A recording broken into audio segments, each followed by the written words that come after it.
جزاء شكور اللطوف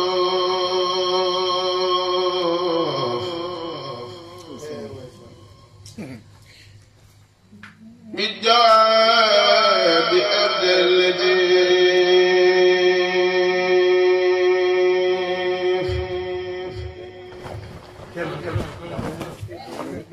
لطف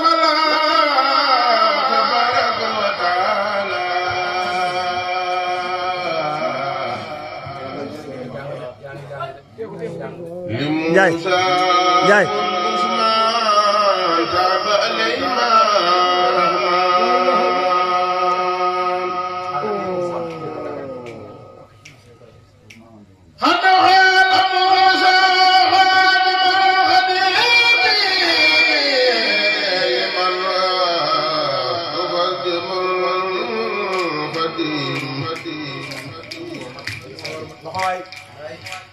يا سائلي عن سبب تأسيمي رغم خراج شيخنا الخديم من دار يقضى بمكان خالق البرايا تاريخ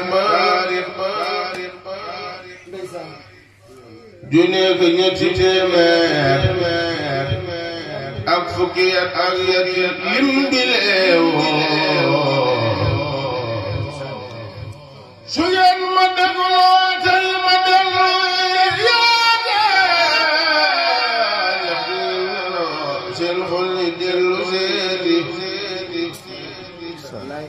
kuréere mbir day laaj ba fa am lu mu xamul lan tilir na man gen bu may ñaataar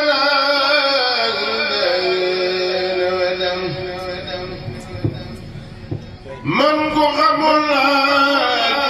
ku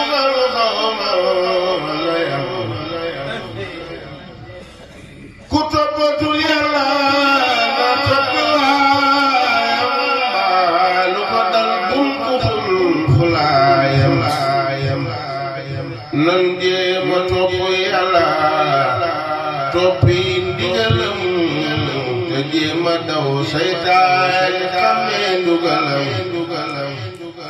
te jéema yaramu rijaal te jéema lu alxayru fi maxtaaru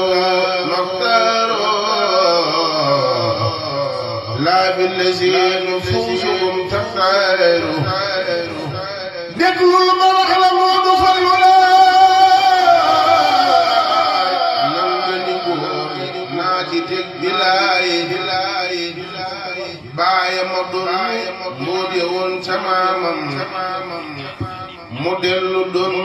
boo de woon ca baaya waxul ne doomi Seex la say bu dégg ba ca koy dëggum ko sóoru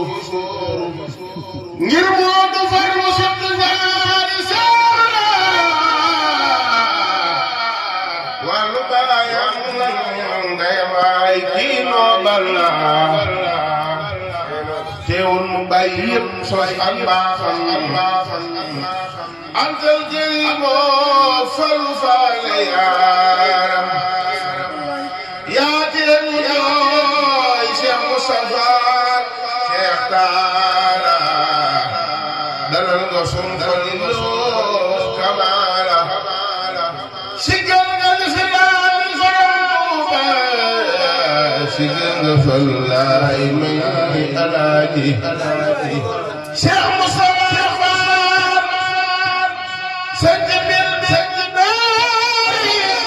Cheikh Moudou Fallou sant daamu xayre Cheikh Moustapha sant bil daare Cheikh Moudou Fallou sant daaru